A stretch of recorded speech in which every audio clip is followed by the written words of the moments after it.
double chin though. Yeah. Oh my god. You can tell that he is starving.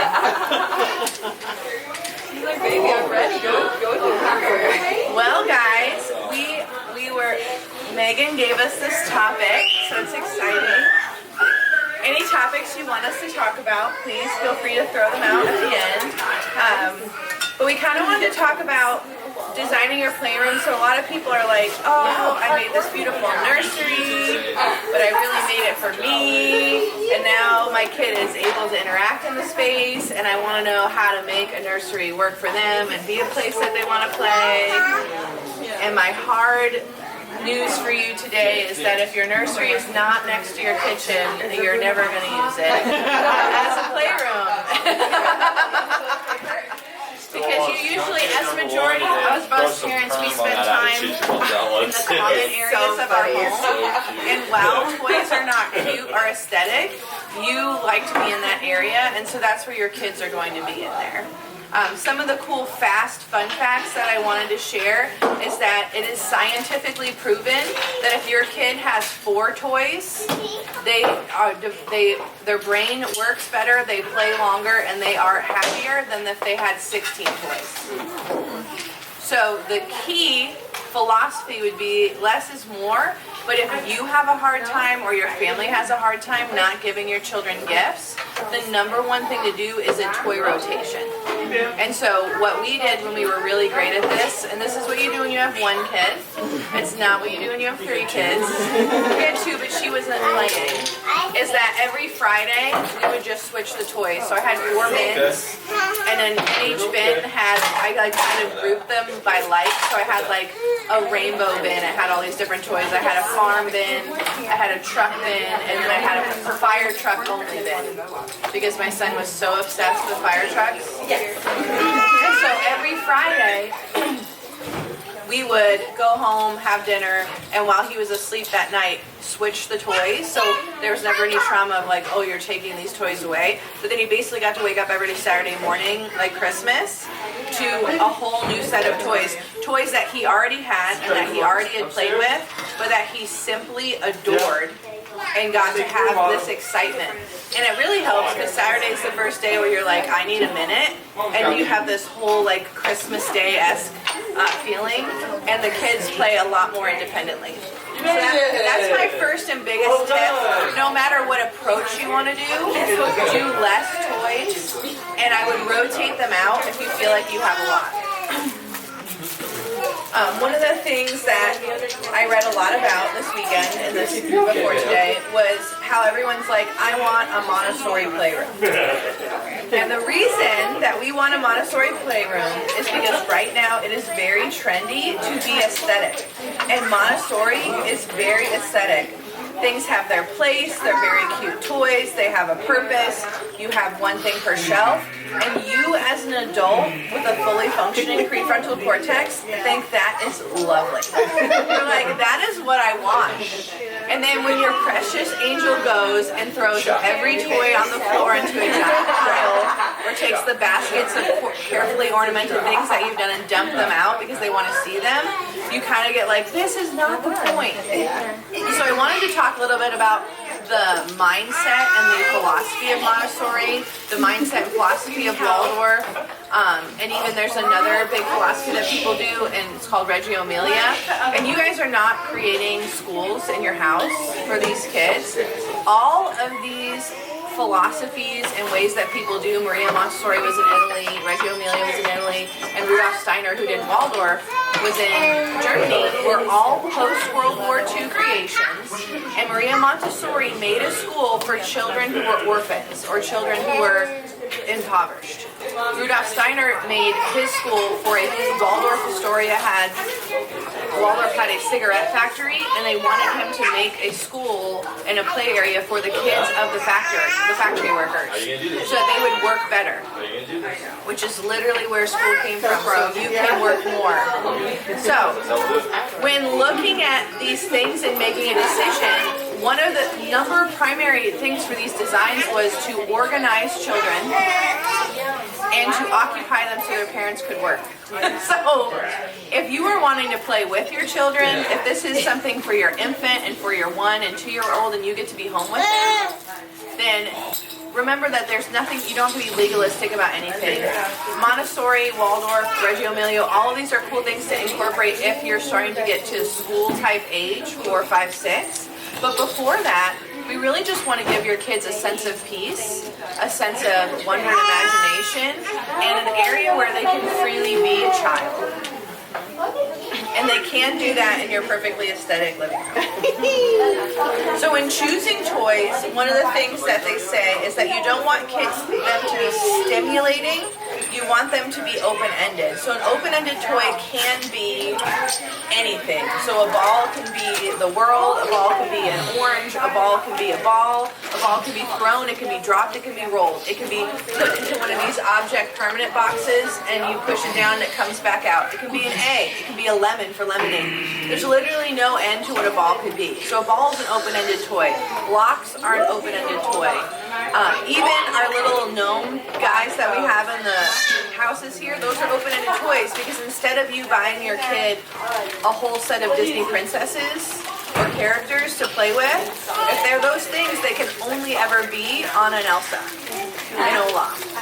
But if you have a snowman and you have girls that are just princesses, they could be on an Elsa and Olaf. It could also be Frosty the Snowman. It could also be the Ice Queen witch from the Chronicles of Narnia. It could also, so there's so many things that it could become. Or it could become Jack Frost, the girl. So it's Jackie Frost. Whatever you want. But when you have an open-ended toy, you're not limiting what your child has to do. And so that's what we can tend to see with a lot of the toys that they create, is that they're trying to get kids to leave you alone, be super occupied for 10 to 30 minutes, which 10 minutes is a very healthy amount of time for your kid to be focused on one. Sometimes you'll get closer to 20 and 30 with like Play-Doh or sensory box. But that's because it's an ever-changing thing. If you have a single stationary I do one trick pony type thing, you'll have a limitation there. Okay. And so when picking things, you want to pick things. I love it, Vincent. Shiny fly? Shiny, what's your here? Are you climbing too?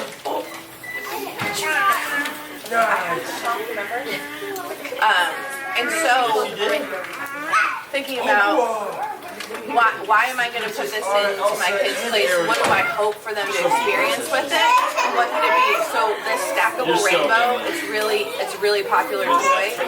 It can be stacked up this way. It can become circles. It can be a fence that you throw a ball to. There's so many opportunities of things it could be.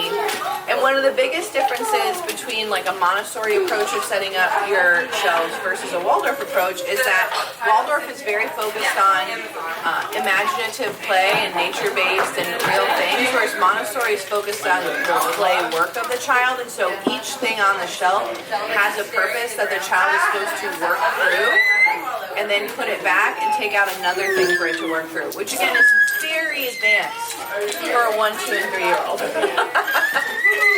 But having things out on an open shelf where the only thing on that shelf is that one toy makes it so that it's easier to clean up and your children don't get overwhelmed. You'll see a lot of these amazing playrooms and they'll have all of these, IKEA storage bins, and it's either the rainbow colors, the beige colors, or the pink colors if you have a girl.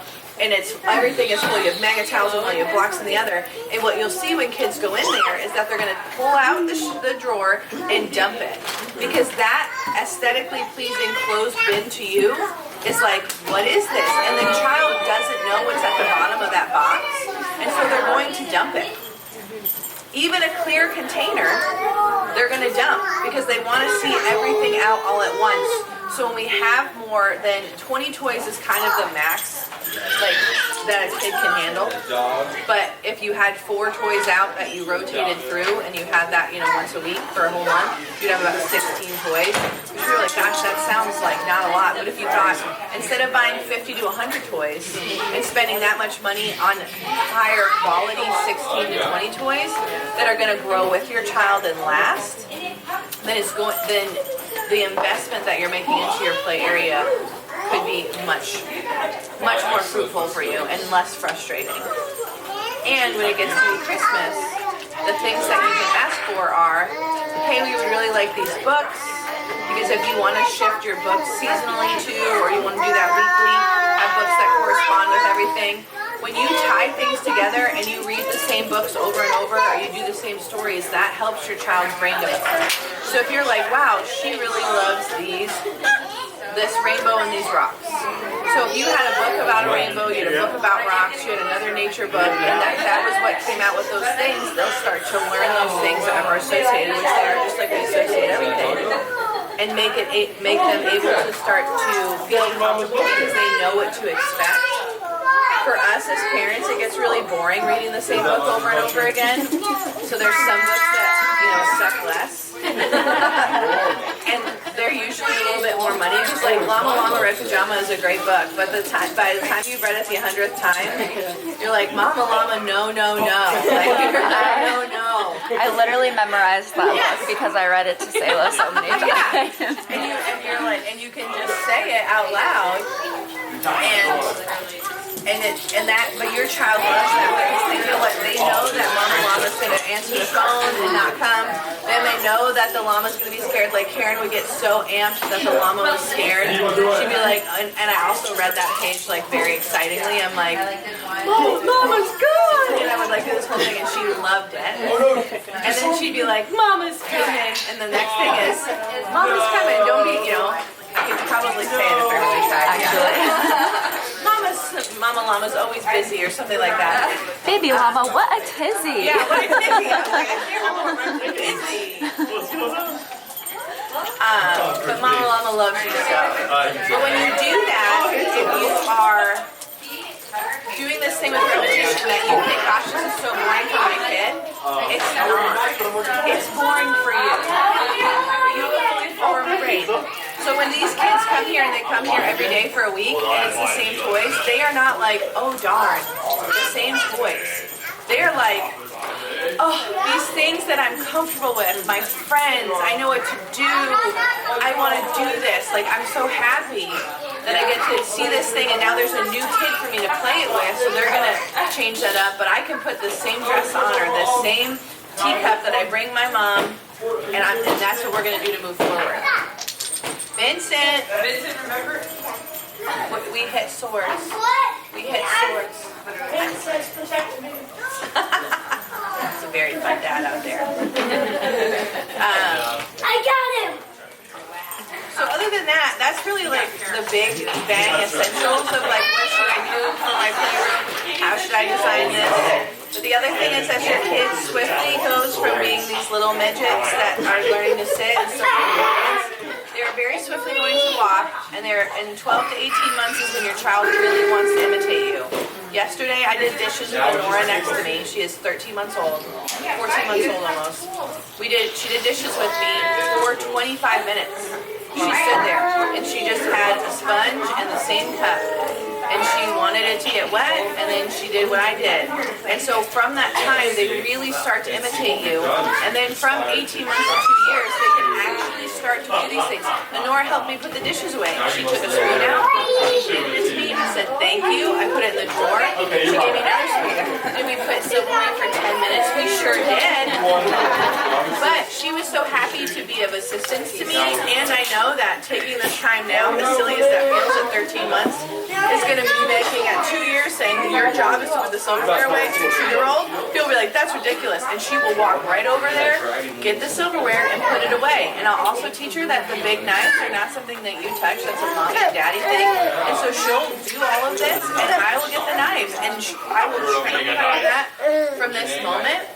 Have them fold the laundry with you. Can they fold shirts well? No. But you know what they can fold? Washcloths, kitchen towels, and if they're jammed, they will fold those over and over. And you can say, oh, that's great. Do you want to fold them again? And they'll knock that pile over while you are folding these things. And then they will knock it over and do it again. So those type of things at the preschool that our kids attend, they all help fold the napkins. They use cloth napkins. Every kid, 2, 3, 4, all of them help fold the napkins in the day when they're doing laundry. off and play by themselves. But we have to make the bandwidth and the space in our life, like, to be able to be patient with them, to do the things with them. But that's what they want to do. Just like they want you to wear them while you're cooking dinner, they want to help you cook dinner. It's wild. Before you know it. Right now you guys are like, nah. I'm like, you're like, I wouldn't let my kid near the oven. Whereas my daughter was on the step stool next to the oven yesterday when I was cooking. And people are like, oh my gosh, what are you doing? I'm like, I'm teaching her that it's hot. Like, she's learning that this is a dangerous thing. And she touched something, I start teaching her hot and cold with my teacup. Like when I have my tea in the morning, she'll like be like agua, and I'll be like, it's not agua, it's tea. And then I'll be like caliente, peligro, so I'm saying it's hot, it's dangerous. And she'll be like, hot? And I'll say, yeah. And so I'll take her hand, and I'll put the back of her hand, and she'll be like this, and I'll be like, hot. And so she's starting to learn, so then when I get to the oven, and I say, hot, caliente, peligro, she's like, already, because again, I'm doing this as she's a tiny human in my lap and I just want to drink a hot cup of tea. But it's that process of working over and over with them. And a lot of people have so much fear with these things. But the more that you can include them and teach them, the more that they will be a part of your life and have a healthy attachment. I think the only thing that I read that I thought was really good was that when you're buying a toy, the toy is 10% of the equation, your baby should be 90%. And so if you buy stuff that, like, my family's very frustrated with certain things. They bought Karen an Elsa doll that you push a button and like she starts spinning and lighting up and singing and all this stuff. And literally all you have to do is just hit the button and just sit there and just watch her do her thing. Which is the exact opposite of what we, because in that scenario it's not helping anything other than her just zone out and watch Elsa do Elsa's thing. But really, again, any toy should be 90% your child's brain at work, actively making it whatever your child wants to make it, as opposed to, because even one thing, like with this, like it has a smiley face on it, and so this can't be a sad cell. It can only be a happy cell, and so it limits the flexibility of the toy. And so that's why a lot of the stuff that we buy and that we have here is just eyes and maybe a nose, because then it can be happy, it can be sad, it can be whatever it wants to be, as opposed to just being a happy cell. Which you would never think about, right? You would never think, oh, this can't only be happy. But if your kid's like, oh, it's raining and the sun has to go away, it can't be a sad sun.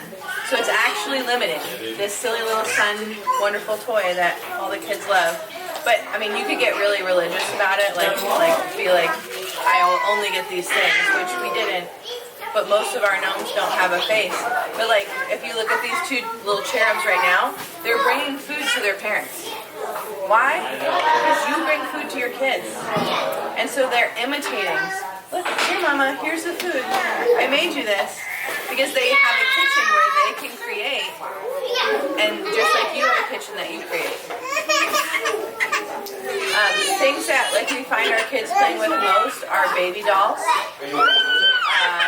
Bags. Oh. It's like,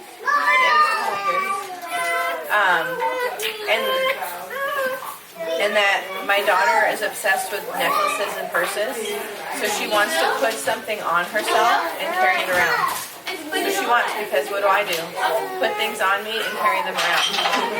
And so she is just trying to imitate me already. And it's so cool that now with my third kid, I see it so much earlier. Whereas I probably didn't even notice it in Vincent until he was almost 2. Yeah, just being awakened to the possibility that my kid wants to be like me.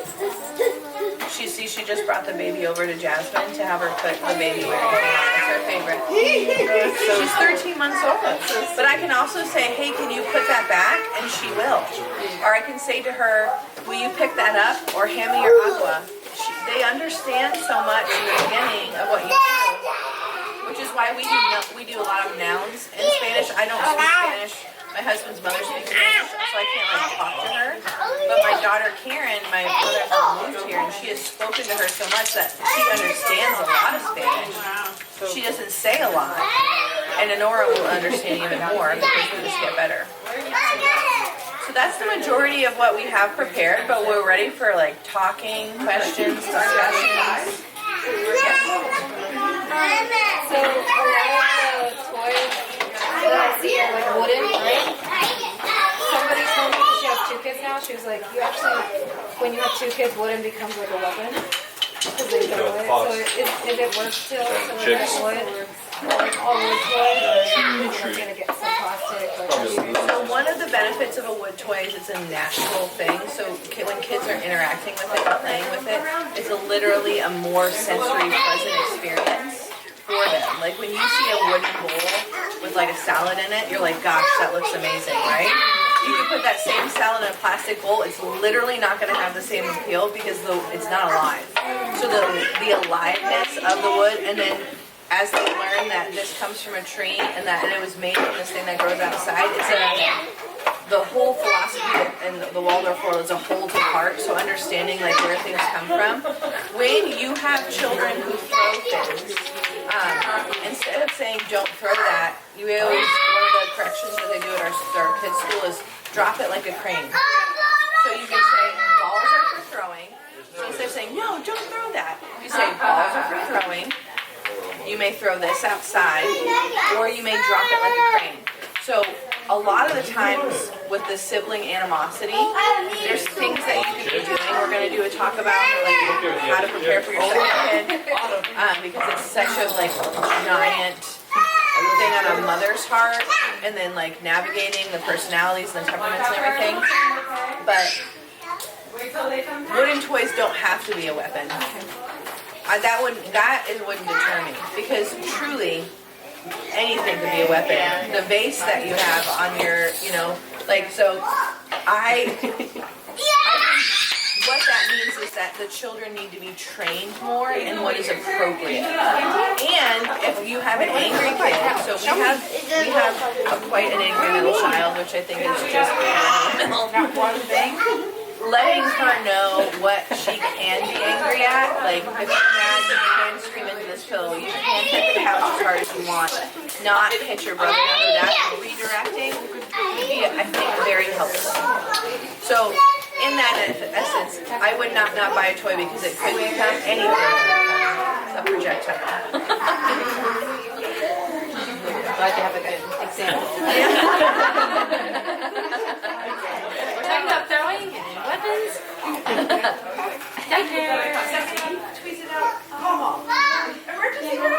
At what age would you expect them to start wanting or needing like a more independent play? Because I just built 2 cute little play pens, one in my office, one in my living room, and if I'm in there with her staring at everything she does, all the toys are amazing. If I even go 1 square inch outside of it, it's over. So she is safe to play with you in sight. Right. She still isn't ready to like be not with you. Yeah. So it has nothing to do with the toy. And it has everything to do with you. Yeah. So yeah. Because even yesterday I brought my laptop into the play space, and that was also very annoying because I wasn't right here with her. I'm like, but I'm in here. Please, give me a minute. There's a really funny person on Instagram, and she had a life-size cutout of herself made for her baby. So she could put her baby down, and she had the life-size cutout so the baby would look and see her, and then would not freak out. Because what they're doing is like, am I alone? Am I in danger? Because they're in danger. They're born so helpless that when they look around and you're not there, they're like I'm gonna die. I can't run from predators. And you're like, what predator do you know? They're biologically wired to be like, if I'm not close to mom or dad, I'm not okay. I mean, even because I have a coffee table right outside of the play space, and I was typing on my computer right next to her, and she just wanted like my attention only, which is fine. I'm not like I should be able to spend hours away from her or anything, but I like to have like a goal in mind, or like someone tell me like, no, it's okay. At this point, it would be normal or whatever, just so I kind of know what I'm working with. So Honora, There's a cycle. I'm trying to find it. It comes from the book. I heard it from the book. Hold on to your kids. They talk about a cycle of dependence, so attachment is first. Like they're attached to you in these first few years, and then they have an independence where it's like, I want to do the same thing you're doing. I want to do it on my own. So I would say Karen is probably there now at 4, where she's like, don't help me. Like, I want to do this, I don't want your help. And then it cycles back to where they're like, well, I need you. But the only way they can get to the independence is from attachment first. Because they need to have a safe base from where they're starting to where they can start branching out and then still feel comfortable that if they need you, they can come back. It's like the attachment is where everybody's at now. We're just like, you are building a safe and secure connection with them to then allow them when they're, I would say, 3 to 4 to have more of that independence. But at 2, it is very much, I want to do whatever you're doing. So if you're cooking, I'm cooking. If you're cleaning, I'm cleaning. Because they're just a part of it. And the other thing is like Honora, now that she can walk, will walk away from me. She will also find me if I like go to the bathroom. But she walks around and she will like explore things. And the quietest she is playing in the toilet. Perfect. A new discovery. Yes. Yes. And the trash can. Yes. All of our trash cans are elevated in our house. Ours has one of those that wave your hand over and it automatically opens itself. Just hear the button. And as soon as he's big enough, she turns off our air doctor every day. Like I'm like, we need this for our health. Stop. But in our bathroom, in this season, because she'll just open the trash and take out everything. Nasty, you had your period trash. Like, no. Just take it out. Carry it around the house. And because she's just like, look at this treasure trove I found of things. And so our trash can in our bathrooms are on top of our toilet. And then she is now tall enough to reach into the trash in our kitchen that has a lid. And so she can lift it and now reach in. So this is where we get the kid thing that keeps it shut. So we have the steppy one.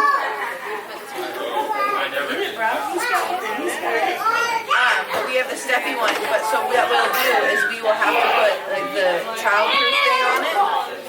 And when we need to throw something away, we will have to physically latch it and put it in there. And that's just a part of life. Unless you have one of those trash cans that hide in the cupboard. I think that's really where those came from. Because the kids don't find them. And then we also have every single one of our cabinets is closed except for one, which she knows. And so she can go into that one cabinet and pull out all the bowls. And I don't care. He really bothers me. And I don't care. But I have every other cabinet shut to her. So if there's a yes, I always like to be able to like, instead of being like, no, don't do this, like, hey, you can do it here. Instead of that, no, don't do this. Like, this is safe in this situation. This is safe here. This is where you can. And truly, your kid wants an empty plastic water bottle, an iPhone charger, a whisk, and the loudest metal pan and spoon you have. That's what they want. Today, Eleanor played hide and seek with me with a colander. So she did. She found the colander in the one cabinet. She held it in front of her face and was just like having a blast, covering her head up. You don't really need toys. And if you go back to the 1800s, they had no toys. They were like, go outside. They made a doll out of corn husks. Like, truly, children don't need a lot of that stuff. We just like stuff. And so we start to teach consumerism very, very quickly and early. Make sure you get this on the video. Oh, it's in. Yeah, good. And pants. Daddy the mushroom.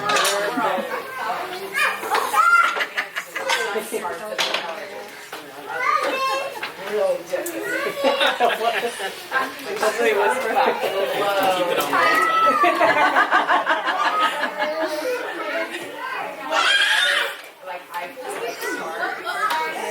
That consumerism, everybody wants me to buy the piano diploma. Oh yeah. And I'm like this close to Danae, and just because I'm like, you're gonna need it when you go cut out. She's like, you're gonna need it. I'm like, I think about this, like to keep him occupied so that I can do this. I feel like if you come to these talks enough, I feel like I say the same thing over and over and over again. It's just so much of what we do with parenting is, what are we parenting for? And with that in mind, it helps make what toys you should buy so much easier.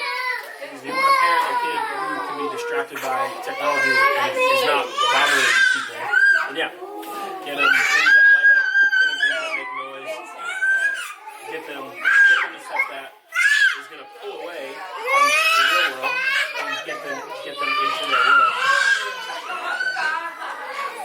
Versus, I think, I was listening to a video from this guy who says that the highest level of value you can create for something or somebody is imagination.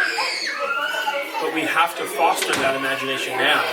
And part of play is building our kids for later. I was reading this book, it's called Play, and it talks about how if play were inconsequential and unsubstantial, then animals wouldn't do it.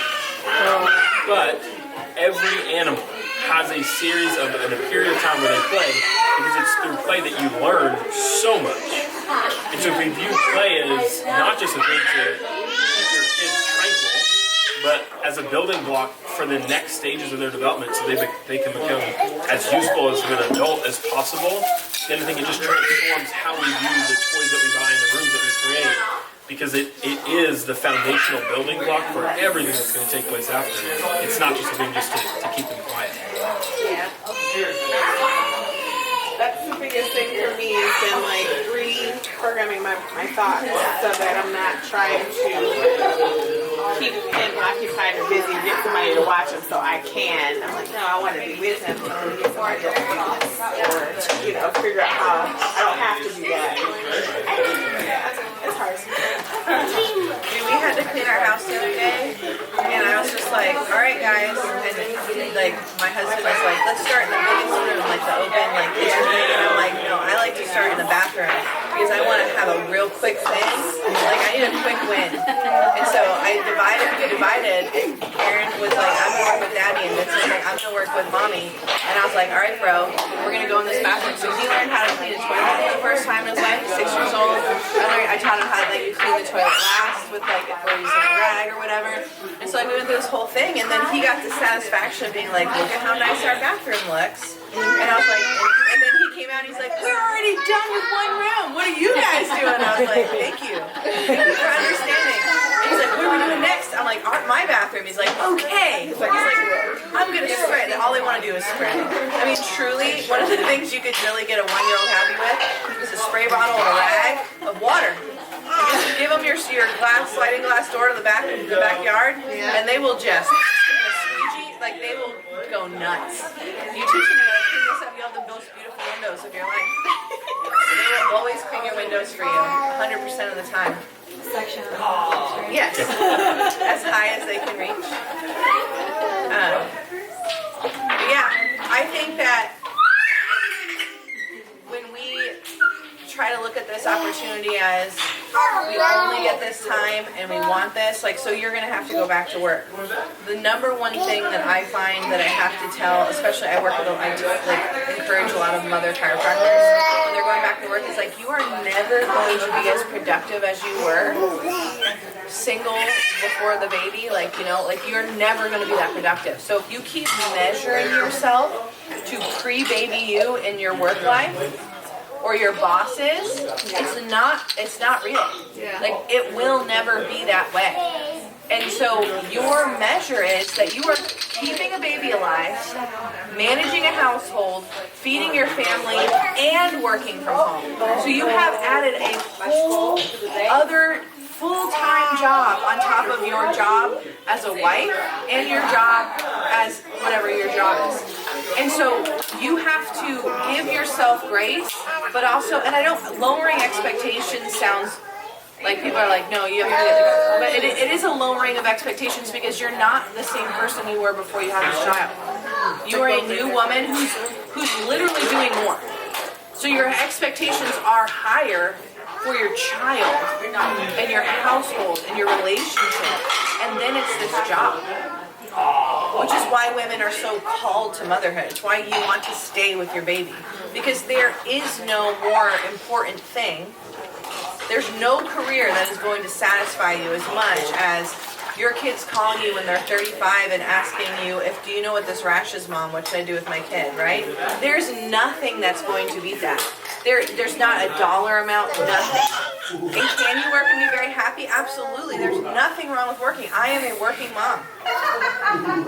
But your highest calling is this, and I would just behoove you to say, the house is not as clean as it was before I had children, but he's clean, he's fed, his butt isn't dirty, and I just heard him belly laugh for the first time. Yeah. You know what I mean? And just taking those as the wins, because right now in this season of our life, everything we own is trashed. Our cars are trashed, our house is trashed, the back of our office is trashed, and we have to have people help us clean, because one, I am too attached to stuff, and I need to let go of more things, but I'm not a minimalist, I'm a maximalist. But two, it's just not the season for us to be meticulously clean, and I know that I will cry myself to sleep when I am older and my kids are in their own lives, and it's just me and him.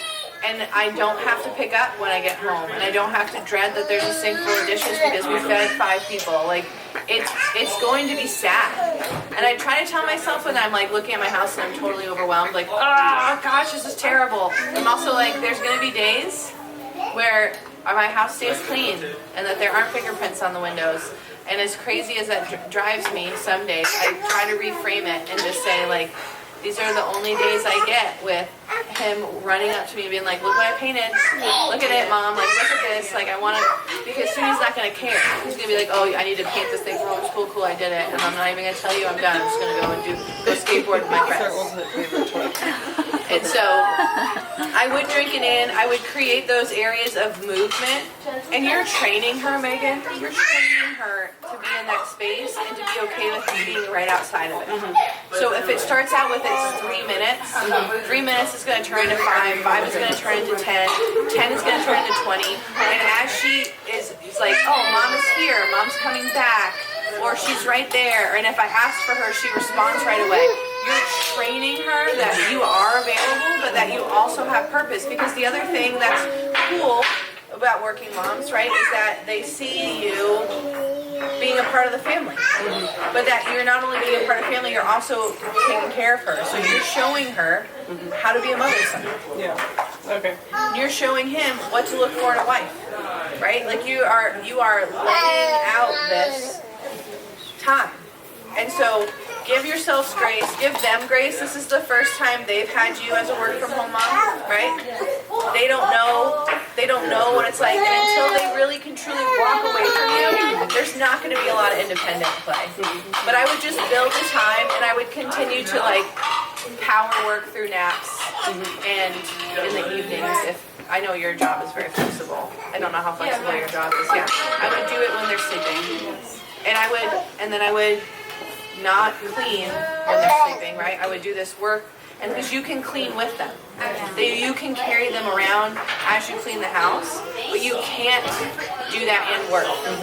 So if the sleep time is the best time, I mean, and if we had to get something done, we would put our kid in the car, drive until they fell asleep. So our first 2 kids loved the car, third kid did not. And then we would work because we got them to sleep. Because sometimes you're like, I really need you to take a nap, buddy. I got to do this. Yeah. It almost never works. But sometimes it does, and you feel like you won the world. It's just like when you guys finally get to have your second kid, if you want second kids, and you get both of them to sleep at one time. You have never felt more accomplished in the history. You're like, I don't even know what to do. I don't even know what to do with my life right now. And you end up sitting on your phone and scrolling when you're like, I could have done 14 other things. You're like, nobody needs me right now, and I just want to be with myself. It's also the revenge sleep thing where you stay up way too late doing whatever it is that you want. I'm in that loop right now. Yeah. It's bad. He's like, stop reading. And I'm like, I don't have any other time. You really want to know what happens in this book. Like the other day I was reading during the day and he's like, wow, it's a really good book, isn't it? I was like, how'd you know? He's like, because you won't stop like trying to find an opportunity to read it. I can see that you're reading. And I'm like, I need to know what happens. It's a good book. Usually I can relegate it to my after bedtime hours. But if I need to know what happens. I was at 80% done with the book. I was like, I gotta know. It was called The Words We Lost. It was a phenomenal book about an author, and she passes away before the last book of her series is, and she left a letter to her two friends, and they used to be in love, and then they had like a big separation. It's the whole thing. It's such a good romance. Yeah, it's called The Words We Lost, and it's available on Hoopla. Get it? Get it. And it's a closed door romance. I'm a big proponent of closed door romances because I went down the not closed door romance. And the Lord convicted me, so I am in the. Wait, what is closed door romance means that? So it's not a basic porno, which is what a lot of especially these audiobooks recently. Yes, so it's like when they're like, and then they kissed, and that's it. Versus in some books, it's like, and then they kissed, and this is what. This is and there was thrusting, and people are sweating, all that stuff. Yeah, so I had to stop there. Way too late. Yes. You're like, wow. You're like, I didn't know these things were possible. And then I was like, whatever is pure, whatever is noble, whatever is just, dwell on these things. This is not what I'm dwelling on. He actually convicted me. He goes, do you think you should be reading that? And I thought, if this book was on my shelf and I saw my 15-year-old daughter pull it off, I was like, if I feel that way, then I need to lock it up. And maybe when my house is empty. Maybe probably not, but yeah.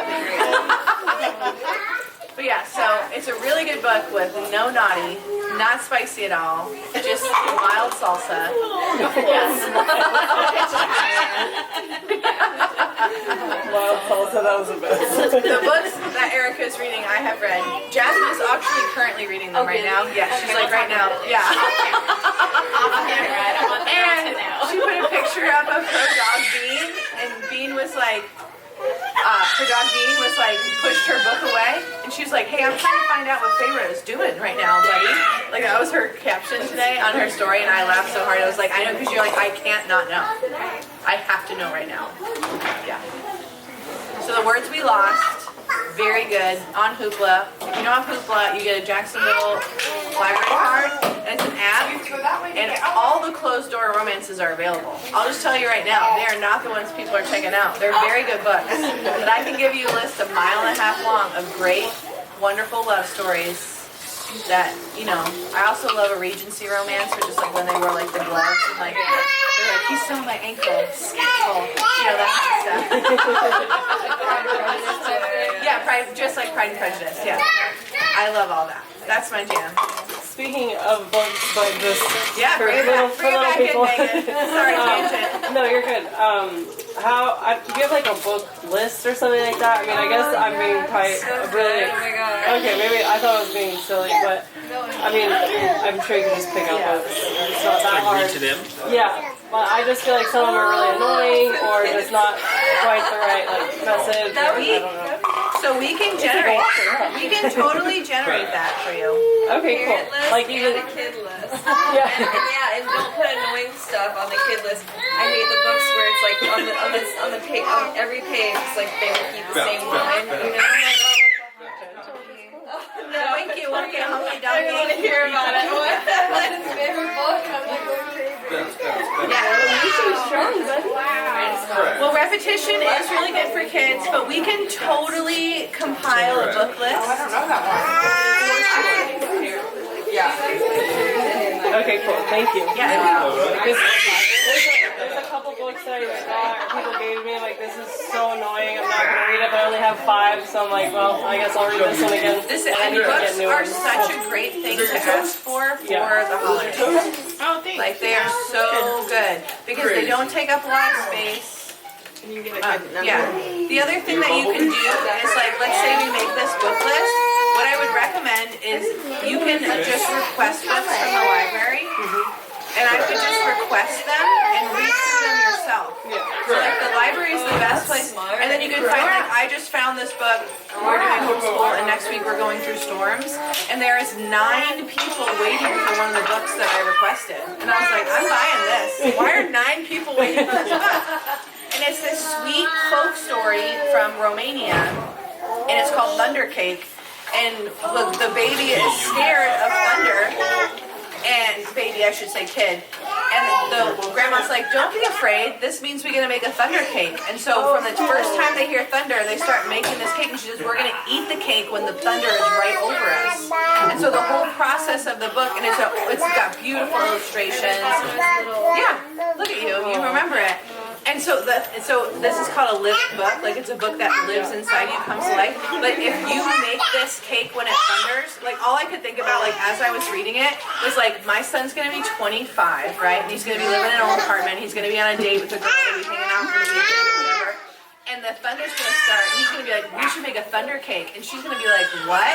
Aren't you like in love with my son already? He's like, yeah. My mom read me this children's book, and we would make this cake every time it rained. And we lived in Florida, so we ate this cake a lot. And they share this thing. And I was like, what a beautiful memory that I'm just fake creating for my son. But those are the kind of things that I think are very, very beautiful. And then the Waldorf thing is big, and we changed the books in our room over here every season is to be seasonal, so that as leaves are falling or as the summer is coming and that's why we're doing storms right now, because it's hurricane season. So we're going to read a book about hurricanes and look at all this stuff and tying it to your life. So the other thing that we're doing in homeschool is I'm going to teach him the Indian tribes of Florida. So then as we like drive around, we're gonna be like, well, why is it called Timaquan Preserve? He'll be like, don't recognize the yes, names. and then he'll be like, well, this is these Indians, and so you have this tied to your area more so. I don't expect the idea because so many people learn about Florida history in elementary school, taking the trips to them, but they forget about it when they get older, and so they'll see Ikanakalachi in Orlando, but they're like, what is that? You know what I'm saying? So I like that's a good idea. I had a question about the mirror and the balancing part, because like obviously he's 8 months. When do I need to start pulling in that part? Like I see her balancing on that. He's not there yet, but like do I just wait for him to do it and then put it in? Okay. Never put a baby in a movement that they aren't doing themselves. Okay. So like we're going to talk about that. I think it might be next week is baby containers. Like we are very anti-exerciser, very anti-bouncing thing. 2 weeks? 2 weeks. Very anti like chair or like that kicky pad, like the piano, because the kicky pad is like the least damaging is a really strong word to say, but when you put your kid in a position that their hips and legs aren't ready to put them in already, you start to strain those areas. So your kids will pull themselves up even as they're learning to crawl. But that doesn't mean that you hold their hands and help them walk. So when am I allowed to do that, by the way? I wanted to ask. What? When Never. am I allowed? Never, ever? When she's walking. When she's walking. Okay. When you see her take her first steps from the coffee table to the couch, then you can start to help her. Okay. But you never walk a baby. Okay. And this is like such a shock to people. Okay. They're like, but that's what they want. I'm like, no, they just want to be with you. So if that's what you want to do with them, they're going to do it. But they're like, they're pulling up all the time. They will pull up because they're developing their core strength. And so if he starts to pull up on your coffee table or on shelves and things like that, then it might be the time to do the balance bar. I will also tell you that you can spend $300 to $400 on buying a whole setup, or on Amazon for $20 you can get, they're called acrylic mirrors. We're going to get them in here actually. And they just stick on the wall. There's squares, so that won't be one long continuous mirror. That breaks your heart, you know. Aesthetics, not my thing. But it's $20. You get 6 panels, and then you literally buy a curtain rod, the wooden one, and the things, and you can build that $400 mirror girl for under $60. I'm with it. Yeah. I mean, that's what we're gonna do. I'm gonna put it in that room over there eventually. It's probably gonna be like one of the Christmas presents for the cottage as we go through the Black Friday sales and things. But we're gonna create that space for them to be able to do it. But like Honora could climb these ladders before she could walk. Because she was learning crawling. Yeah. Because a ladder is truly crawling Yeah. before it is actually, but a lot of people be like, oh, they're ready to walk, they're climbing a ladder. But if you just take a ladder and put it here, it's not walking. It is a quadruped move. So he will tell you when he's ready for that. And every baby is going to love a bouncy exerciser or bouncy, the chair people put in the doorway where they bounce, because they have this thing called a stepping reflex. So if you put your baby on your lap and their toes hit, they immediately do this. It is one of their primitive reflexes. Like a dog over water. Yeah. Yes, exactly. And so that does not mean that they want to bounce. It's literally rooted in their brain. So like even like my mother-in-law loves to do this, but I've asked her not to, where she like picks him up to try to stand him. And she's like, I'm standing, I'm like, I don't care. Or if it pushes off. Yeah, so the pushing off is actually crawling practice. Because again, if you put them on their belly and their feet hit, the toe dig is one of the first signs of being able to crawl. And so that stepping reflex is to teach them to move, but it's to move on their belly. The toe dig happens first, but that is, again, them learning to crawl. It's the same mechanism. Yeah. Every time you get like one of those light up toys or like the piano thing, I just send it to my parents' house. Because I'm like, they need stuff, and they can't necessarily be around, on the floor as much as I can. So I'm like, they probably could use it. I just don't want it at my house. That's a good point. I like that. And they only go over there once a week. Yeah. So our kids get exposed to so much once a week at Grandma's house. My kids can sing MLB Network. Wow. They also know the Usher song that the Mets play, which is not, that's a spicy song. And they'll sing the whole thing, and I'm like, I was like, what are your parents doing to our kids? Or he'll be like, I love Ninja Turtles. I'm like, you don't even know who that is. And he's like, no, I saw it on Papa's iPad. That's his great grandpa. I'm like, okay. Yeah. Nobody tells great grandpa what to do. Nope. No, he's just excited. They're sitting on his lap and hanging out with him. And so they're gonna do the iPad. So I feel like that, and that's why we also created this space. So you're like, hey, you want to take him for the day? That would help me. Why don't you come to the Enchanted Cottage where I know like it's gonna be this brain building experience instead of like zombie like YouTube videos, right? But yeah, everything in excess can be damaging. Little doses. We try to have an 80-20 life.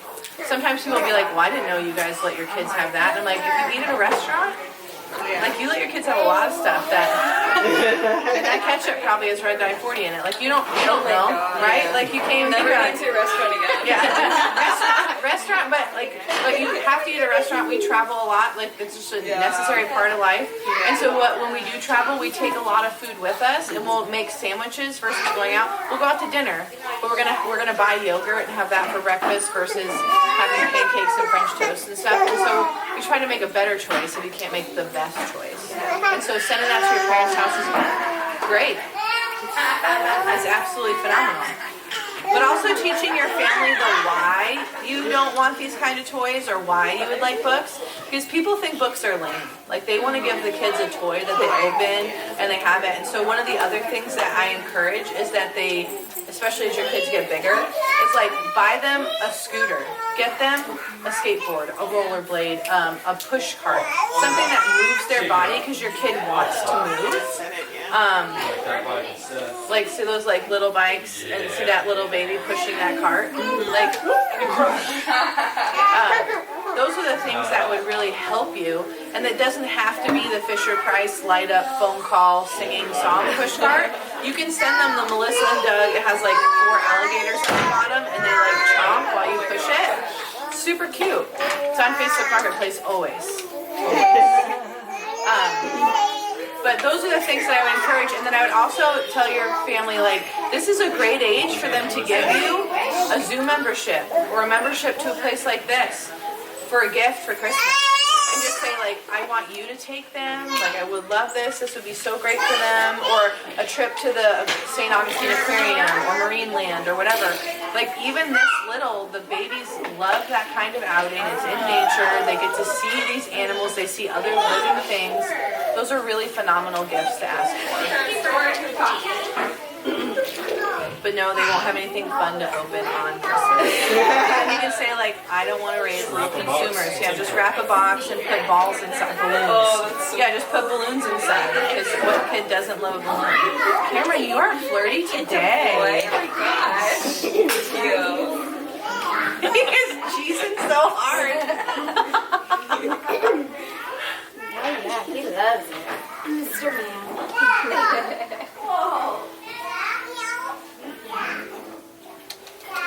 What time is it?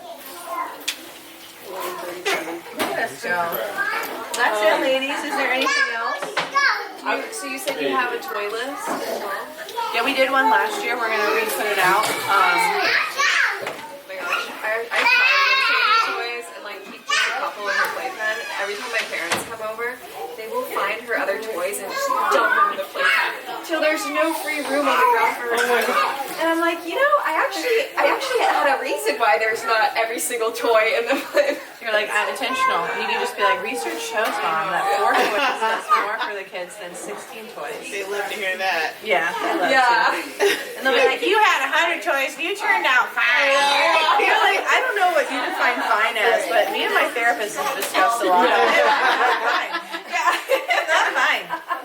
That's what I always say. People are like, I'm fine. I was like, we have more meds for anxiety and depression than we ever had in people who are 20 to 40 years old. I was like, we are not fine. Yeah. We're not fine. Like, so we're going to do things a little differently. We're going to pick up the baby when it cries. So sue me.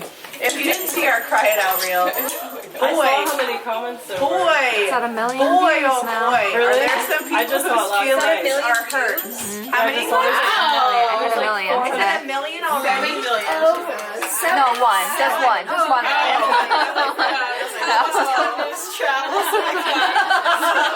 You're like, they have 7 Enchanted Cottage on the map. Yeah, last night I saw it was like 400 comments or something. Most of them seemed kind of positive. I went through really quickly. No. Okay. But there's wars going on between like pro there were cry it out trials. and all that. And pro cry it out though. Like it feels So, like gosh, this woman shared a thing today, and it's a person standing in the middle of this giant